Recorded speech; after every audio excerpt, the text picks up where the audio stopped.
won't share. There she is. She's having troubles. Oh, there we go.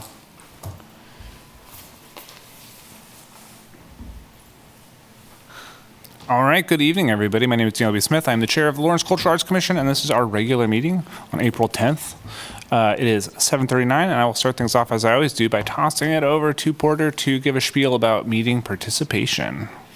Thank you, Daniel. Just a reminder, this meeting is being recorded and broadcast on the city's YouTube channel and cable channel 25. Ask people to mute themselves unless they're speaking. The chat function for this public meeting is disabled, and all chats will go to me. I don't think we have so many people have to worry about the video piece, but the city does reserve the right to mute people or turn individual videos off to minimize distractions during the meeting. And I will kick it back to Daniel. Great, thank you, Porter. We don't rehearse that, believe it or not. It looks like we have a full house, but I will start things off with a roll call to confirm that, starting with Marlo. Present. And then Dina. Present. And then Marciana. Present. Thank you. And then Rebecca. Present. And then Jill. Present. And then Tim. Present. And Alicia. Present. And Brooke. Present. And Beverly. Present. And then I'm also present, meaning, yes, we have all of our members here. Pretty exciting. Moving on to actual business. We are looking to approve the meeting minutes from March 13th. If anybody had a chance to read over them, has any issues, or would like to make a motion to approve them, now is the time to do so. This is Brooke. I move to approve the minutes from last meeting. All right, great. March 13th. Can I get a second? This is Rebecca, I'll second. Thank you, Rebecca. We will now move to approve the minutes for March 13th, beginning with Marlo. Approved. And then Dina, Approve. Marciana, Approve. and Rebecca. Approve. Jill, Approve. Tim, Approve. Alicia, Approved. Brooke, Approve.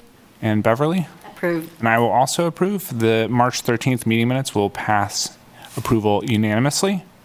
And then we'll get to the most exciting part of the meeting, public comment.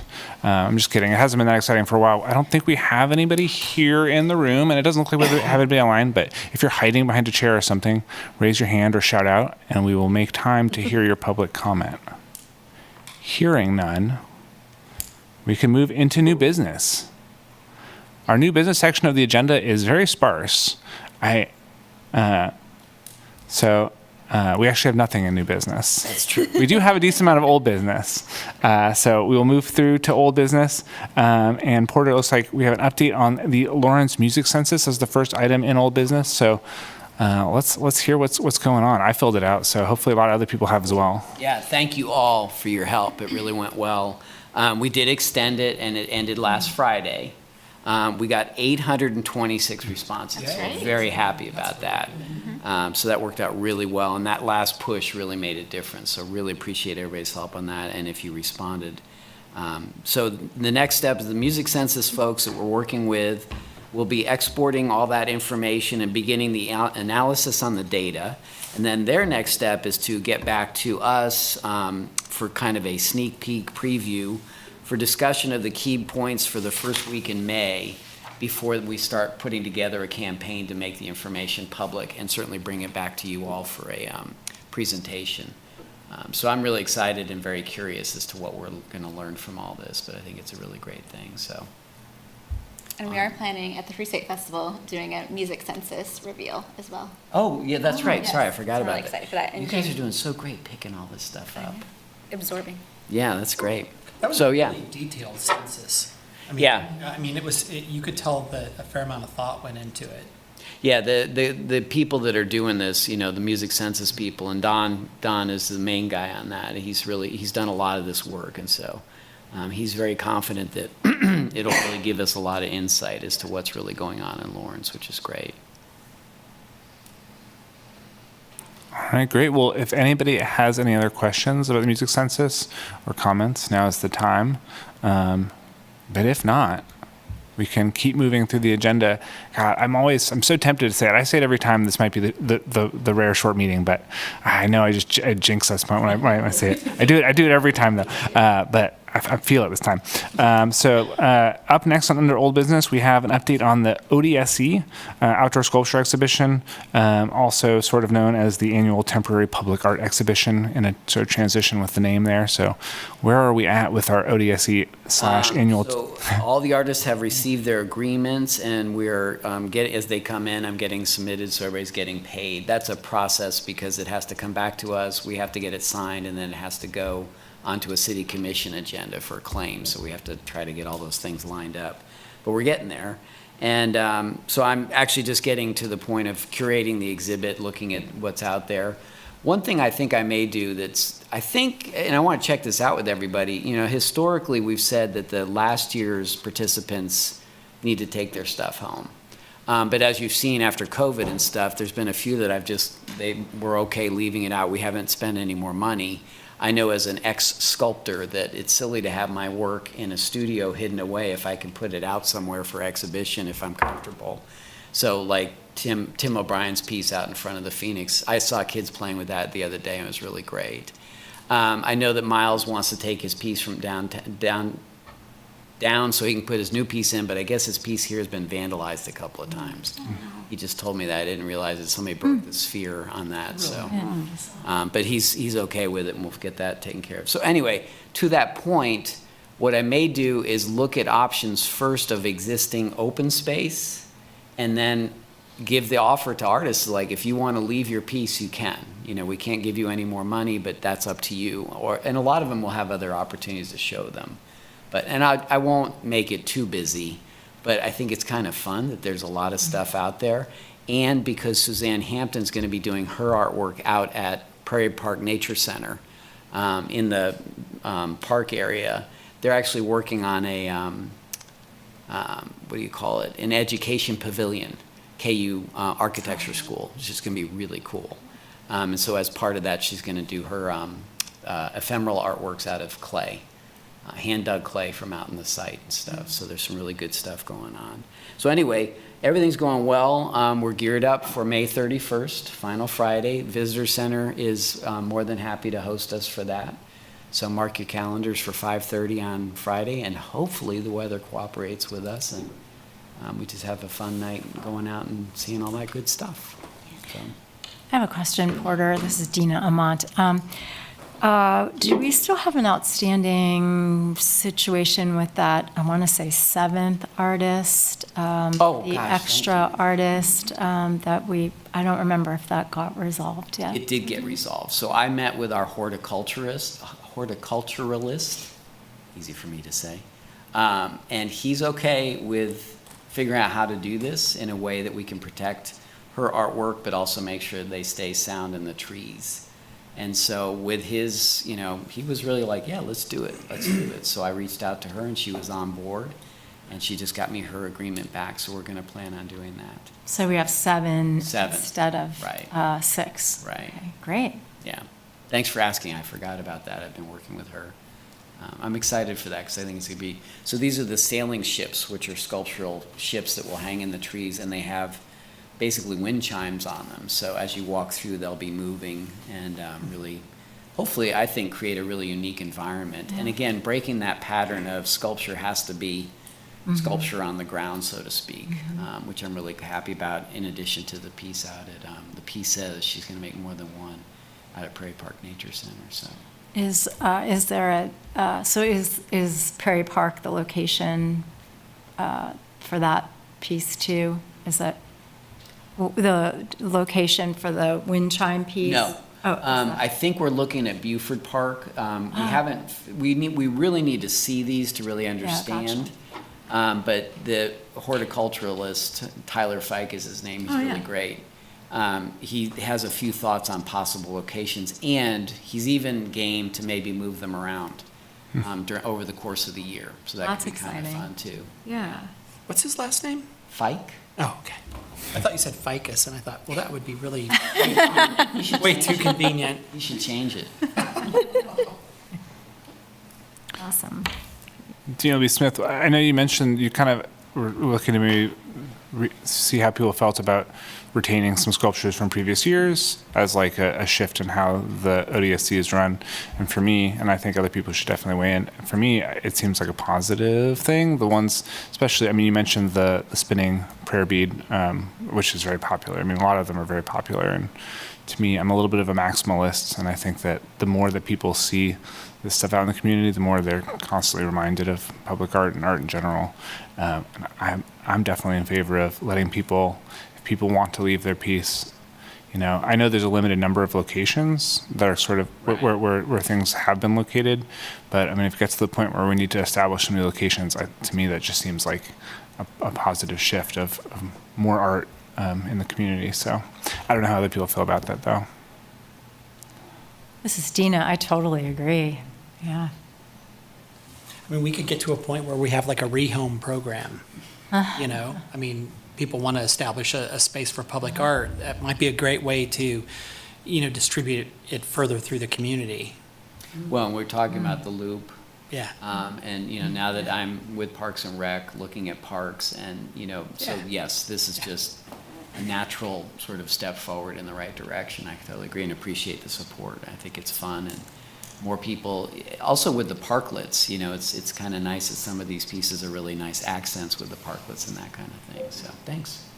My only question would be during, I don't know how, for the people that are keeping their pieces there another year, are they, what if they have another show? Oh, no, they don't Okay, I have would think, to. I just didn't know if it was specific that next year they hold to that, because what if it was in a dominant spot and then it needs to move, would that be? After COVID, I worked with some artists and just said, you know, because one guy said, well, I think I'm going to sell the piece. And I was like, as soon as you know that, come and Yeah. get it. No problem. But I didn't know if it was in the held to meantime, that you're welcome year. to leave it here. And awesome. it ended up staying longer than expected. So, yeah, but we're not locking them into any agreement. They can come and take their piece back anytime. And you're right, several people exhibit in other temporary programs, so they may be taking them regardless. Totally. All right, great. Well, hearing no more discussion, we can move on to our third item in old business, which is an update on the Parks, Recreation, Arts, and Culture Comprehensive Plan. I know there was a meeting recently. I know some people were able to attend or view it after the fact. So let me do this real quick. I want to make sure you guys are all familiar. Hang on, I'm going to do this. So I'm going to go to the city's main page, and here is community engagement with the kids in the Art to Go parade. You go to community engagement, you scroll down, these are all the different community engagements going on in the city. You find the nice yellow butterfly, and you click on that. And that is the community engagement page for our comprehensive plan. So everything is here, background, information about the consultants, upcoming community engagement opportunities, which the open house is now scheduled for Thursday, May 23rd. Out at Sports Pavilion Lawrence. We rescheduled that so that Luis Ruiz, after he starts on May 13th, will be able to participate in that. We are kind of pulling the reins back on the whole comp plan to allow him time to really get involved in this and put in his, you know, perspective on things as well. So that's happening. And then there's the whole history going all the way back to the release in May last year about the steering committee all the way up to present. The steering committee met last week on April 4th. They are beginning to fill out their implementation matrix. That's what I want to bring to your attention. You can actually watch the video here if you want to. The two matrices that they offered were the Arts and Culture matrix and the Parks and Facilities matrix. It's kind of helpful to go through like the Parks and Facilities because these are only two of, I think, 6 different matrices. There's a lot, and the Parks and Facilities is an eye-opener. But the good news is the Arts and Culture one is not quite so deep, but I wanted to bring it to you all and encourage you all to look at it in your free time so you have a sense of what's going on. I'm not sure how I can get line. Porter, can I ask, this is Tim, so who's filling out the arts and culture matrix? The Arts and Culture Consultant Group. So how this has all come to be is they've done all this community engagement work, and all of that is on the page. They did, I think, 30 individual interviews, held several community engagement meetings. They've been involved in the public process, in addition to the other team as well. So this is all based on what they've heard and from their perspective, what makes sense for Lawrence at this point. So this is not, this is the key points that they derived from all this. This is meant to be sort of a living document too. I want to be clear on that, so that we would revisit this annually, see what's working, what isn't working, that type of thing. So it's not like it's written in stone per se, but it's certainly setting the bar for where we want to go, especially as we bring arts and culture formally into parks, recreation, arts, and culture. Okay. Does that help? Yeah, I was. No, good question. I'm glad you asked. So I'm sharing this on Zoom. Sorry, I wish I could get rid of, I don't want this. The little hamburger. 3 lines top left.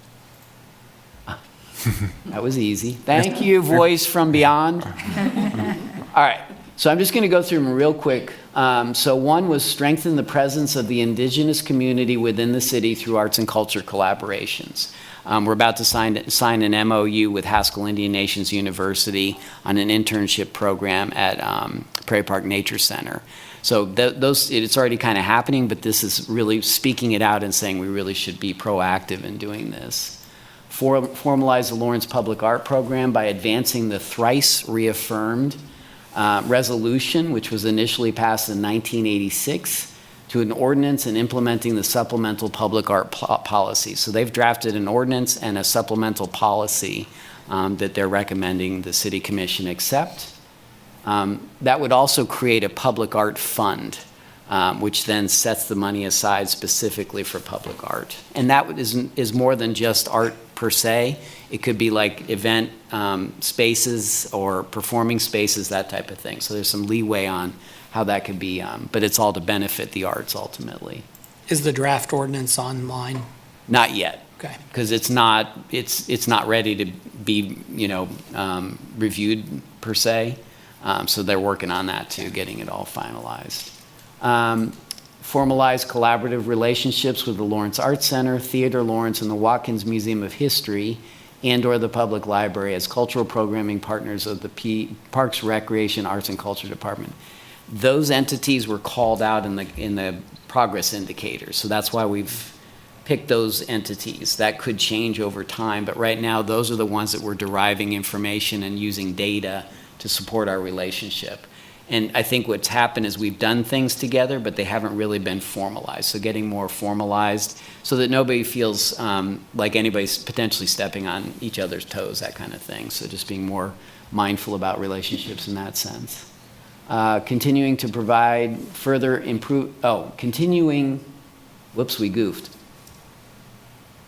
Continuing providing and further improving grants to help support arts and culture creators and encourage collaborations with the city and creating arts and culture in Lawrence. So that's something that you all are working on.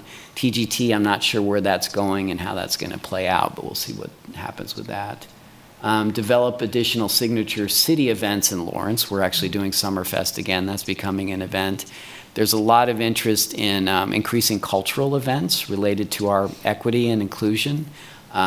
And I know that there are some smaller ethnic events.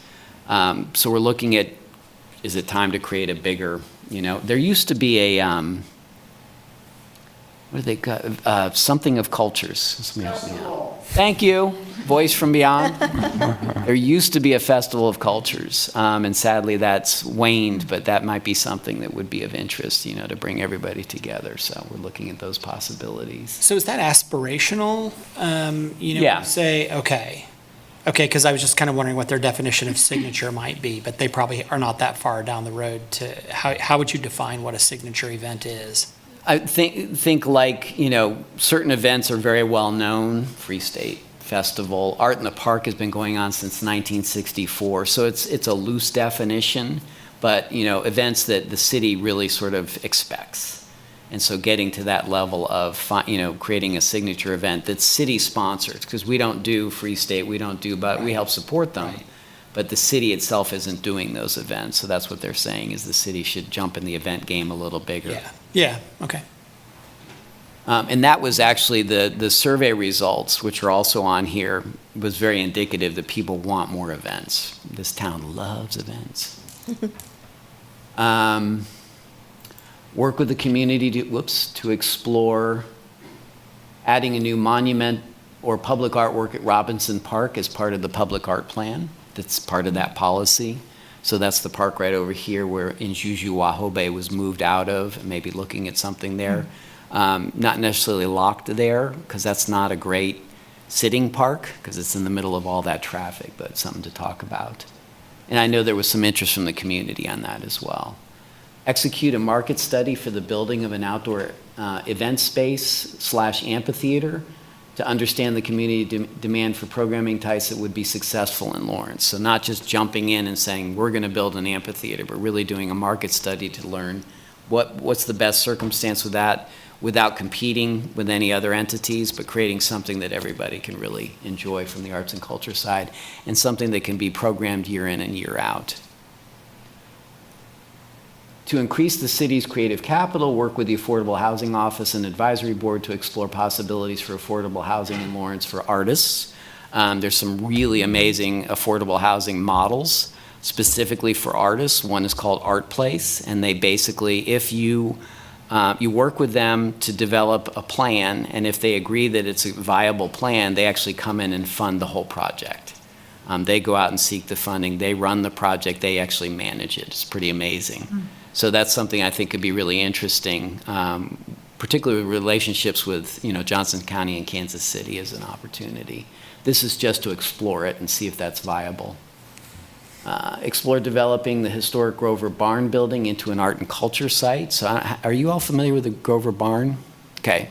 Out off of Clinton Parkway, just north of Holcomb Park. Lawrence Avenue, right? Right. Yeah. Is a fire station. The fire station was built out of an old barn, an old farm barn. The Grovers owned it. And it is documented that it was a stop on the Underground Railroad. And so, for better or for worse, the barn was turned into a fire station, and that means it's been built out and stuff. It used to be the studio of... sorry, it completely slipped my mind. He worked with Eldon Teft at KU. Yep. Paco? Anyway. So it was a studio when it was a barn, then it got turned into a fire station. It's a paradox. On one hand, I wish it hadn't gotten turned into a fire station, but because it did get turned into a fire station, it probably saved the barn.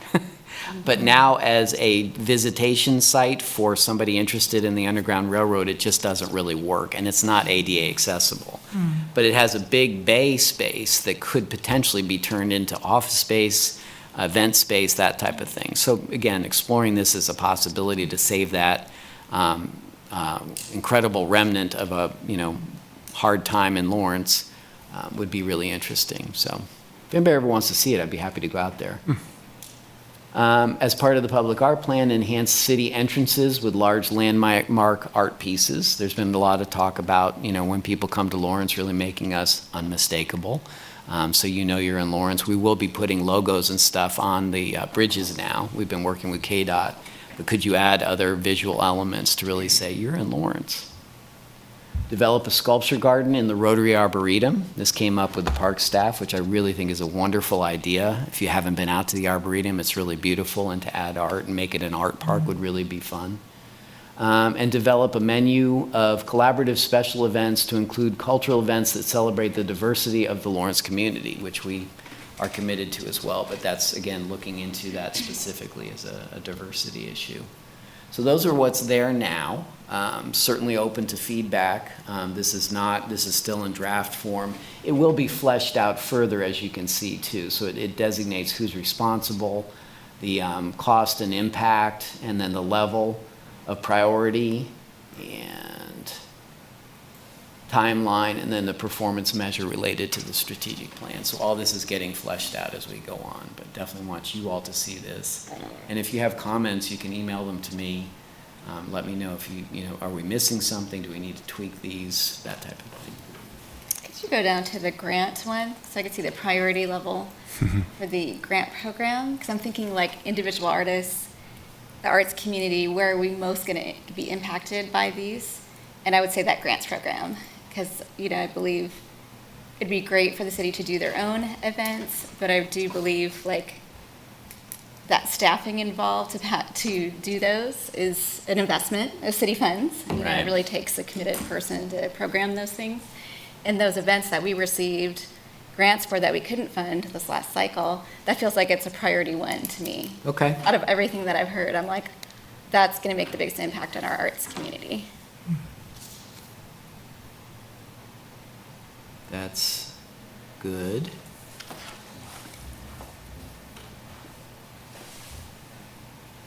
Yeah, that's a great point. It could be that simple, just adjusting what you see here. Did the Arboretum Sculpture Garden have a priority level, or was that one that didn't have? I don't a think we priority got that impact? far. We added some of these as we went along, so these are new things. I don't think that's a high priority. That would be over a Yeah. long period of time and as funds are available. Got it. I liked that idea too.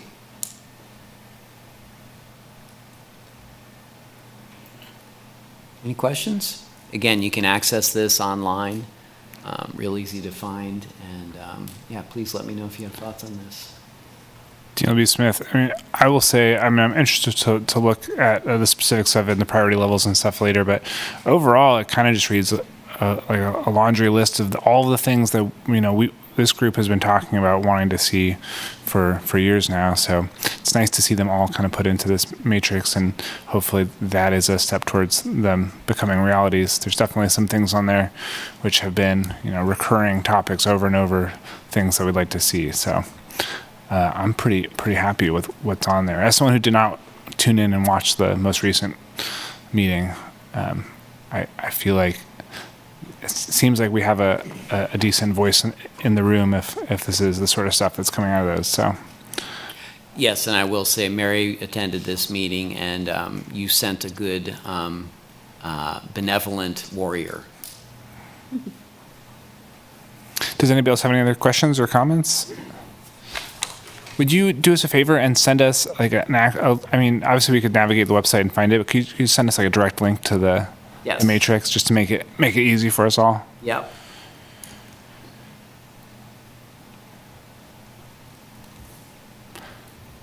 Thanks. Great. Yeah. Thank you, Porter, for sharing that update. That takes us out of old business and to committee updates. The first committee update is the Grants and Advocacy Committee, which I can attest did meet very recently. And I think, you know, we've discussed some of the issues or some of the changes with the grant submission guidelines, and some other, you know, sort of reviewed how we feel like the most recent community arts grant cycle went. And so I don't know if a member of the community arts grants subcommittee wants to volunteer to summarize that other than me, but if not, I will. Okay. So one thing that we reviewed was there was some added language around equity, not just language in the grant submission form, but also some criteria added to ranking submissions around equity, and we all thought it was great, and honestly kind of feel like it should have been there to begin with. So that was our main takeaway there. The thing that we spent more of our time discussing was actually the mini grants. So this past year, for those of you who are new, this past year we decided to add some mini grants to the community arts grants process because we felt like some of the folks who were coming in looking for smaller amounts were kind of getting pushed out of the process by people who had more ambitious proposals. And we all agreed that we thought that was a great addition to the process, but also heard from some of the folks involved in administering the pass-through aspect of the mini grants that might have ended up being a little bit arduous. So we don't have to get into the weeds right now, but I think we do have some feedback about maybe trying to, hopefully in future years, maybe the mini grants administration, we might be able to change that so that it isn't quite as big of a lift for the partner organization who would be administering those. Did I say that right, Marlo? I can speak. Felt like that was it. I was beginning to sleuth it out. Yeah. So the Art Center was the pass-through for that. And it just to navigate receiving all of the inquiries that came to us and like soliciting all the materials we need to process those funds. it was just, I put a Okay. lot of time into it. I know Stacy did as well. Okay. So I wonder, like, at that $500 amount, if the hours that we put into it, is it return? You know, like, what's that return on investment? Oh, I'm so glad to know that. Yeah. Sorry, I didn't know. It's just our standard processes. We have to have the contract and the W-9 and the, the direct deposit and, people That's, asking it's questions. ironic, Yeah. but you'd think in a way, it's like, can we just give them cash? Yeah, so that I mean, was- it's just not, in a bureaucracy, you Right. can't do that. There's all sorts of accountability. I respect that. I'm not being facetious, but there is a point where it's like, why is this so hard? Well, one So thought that's that good we to know. had was like, it's such a small amount and it's very specific to equipment. Could they submit a receipt to the city? Like, can they Yeah. purchase the equipment and it be reimbursable? Or is that a no-go? Let me look into this. Okay. But no, glad to know that. Yeah, Yeah. apologies. I have guys. a comment on this, but the receipt, I love that idea, but a lot of artists don't have that income to begin with. And I feel like that would be hard on me if they were like, $500, buy it, give me the receipt, which happens, and I'm like, I can't, because that will put me Right. negative. No, I get- Do that's this. right. That's So good that's feedback. where I see what you're saying, the quickness, but like that $500 is a lot of money, and so like, if I was in that situation, which I have, and I say, I can't do it, and then they have to, reevaluate. Yeah. Because it is a lot, especially if you're a working artist in whatever medium. So that's where that $500, like, if you had that already, you probably would have bought it and then just submit your receipt or whatever you were getting. And so that would be my question on just investigating that. Let me work on that and see if there's a better way to do that. Thank you. The other thought that That's we good had is feedback. like, could we gather, like, could the city have some portal for gathering the information? And then we're just, W-9's ready to go, I don't know, contract's ready. and We then we're have, just we have a writing check. vendor portal, Okay. but that would be our system. Gotcha. Let me look into this. With a new finance director, I think that, part of it was we had a lot of transition, so I didn't really have a good contact. But let me work on this. Great feedback. I appreciate it. And, part of it is it was an experimental effort, and so we're learning. Yeah, I feel like there's some room for improvement there. And, like hearing that somebody's submitting a W-9 for a $500 grant when that's usually below the federal thresholds I anyway. say that It's is- 600. yeah. Right? So, I just feel like there's room where we can smooth that for everybody. Right. For no more bang for the buck and still continue to be accountable. Yep. Gotcha. Were all of those things given to them as a trickle out, or were they given to them like as a packet? Like, okay, we need this, this, this, and this before we can give you your money. How was that? I email them and say, this is what our agency needs. So Stacy's got a list of everything that we need, so I send the attachments, and then Okay. somebody forgets something, I gotta follow up with them, and somebody forgets Got to it. sign page 2, that kind of stuff. So Got it it. ended up being a So little the more time. city can give money to individuals, but Mm-hmm. it's really challenging, and the preference is to either nonprofit, Right. agencies that are listed as businesses, that kind of thing. That's part of the challenge. It's just difficult for the city to give money directly to an individual. Right. So through your process, then we added another layer of bureaucracy, which I Got didn't think about, frankly. I didn't It's like, either. Yeah. So that's where that's going, because we aren't asking for anything from those artists, but I know they're contacting me going, where's my money? Right. And it's like, well, that's a process too. Got it. So it's all in there. And this was conveyed to them. We did, Okay. I did communicate with them, but not everybody reads everything. No, it's great. Thank you. Thanks.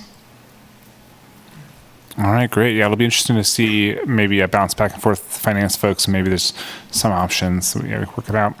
Up next is Phoenix Awards, the subcommittee I'm not involved with. I do not know if there are any updates. So if there's any members of the Phoenix Awards subcommittee who want to share what's going We had on. the RFQ from last time, and I don't know if anybody got to it. I actually printed, we're not in a rush, so I didn't know. I printed out the draft in case somebody wants to look at it, just to make sure it's amenable, either tonight or bring it back in May, and then we can do that. So if you guys want to do that, that would be great.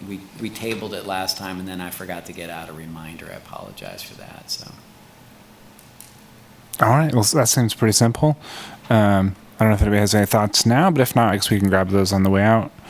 And we send a digital copy also. I can email it to you all too. Yeah, absolutely. All right, great. Well, the last committee update is the Public Art /ODSC / Annual Temporary Public Art Exhibition Subcommittee. I don't know. I don't think there's been much motion there. Obviously, we're waiting to see how that stuff all shapes out. May 31st is the date for that.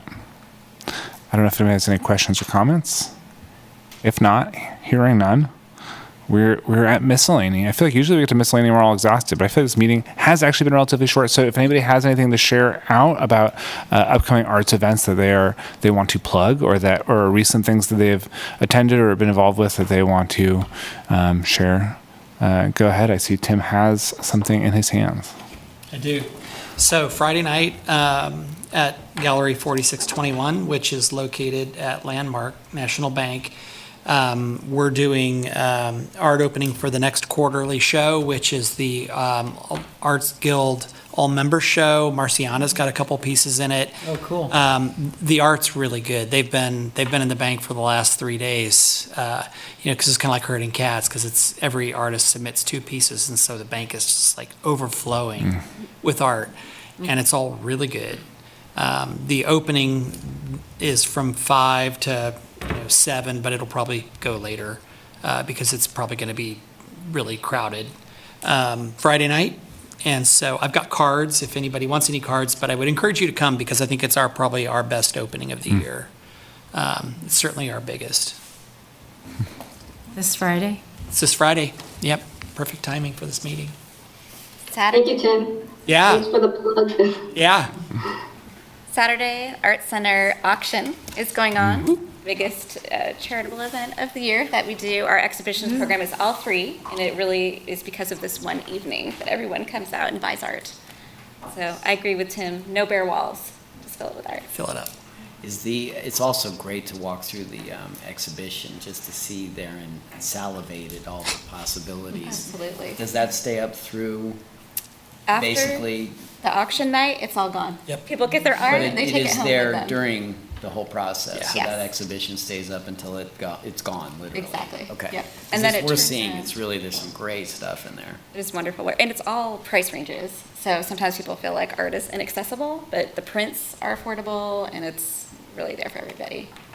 And then it turns around to the early education and childhood show, which is by our preschoolers and kindergartners, and it's equally as impressive.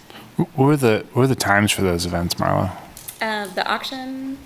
6. Thank you. Live auction starts at 7:30. Becca. It's so much And fun. then after the preschool show, it should probably be the K through 12 Lawrence Public Schools show, Yes. right? And that is fantastic too. And that's like literally art from floor to ceiling. Yeah.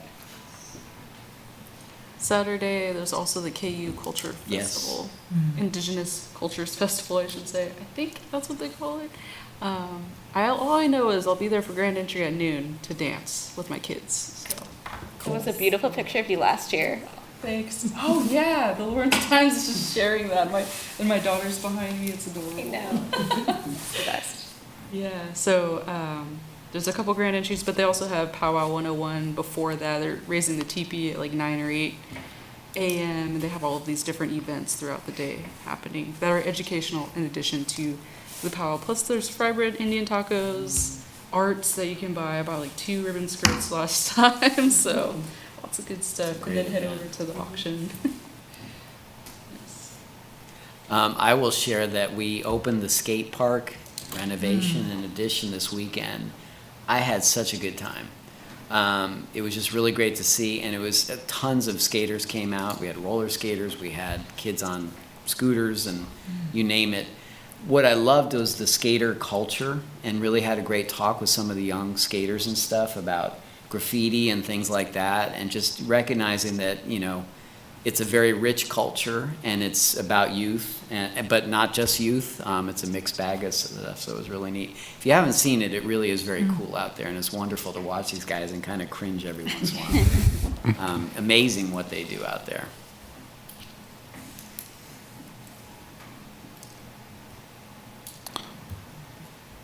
All right. Well, that's great. I know. I definitely hear what you're saying, Porter, about the capacity for arts amongst that skateboarder community. I think talking more about putting art into some of the parks around town, proximity to skate parks makes a lot of sense. Well, it seems like that's it. It seems like we have a very busy Saturday with all of the stuff that's going on. But hearing none, with if nobody else has any other things they'd like to plug or discuss, we can go ahead and I will look for a motion to adjourn. So moved. Thank you, Tim. Can I get a second? Second. Thank you, Brooke.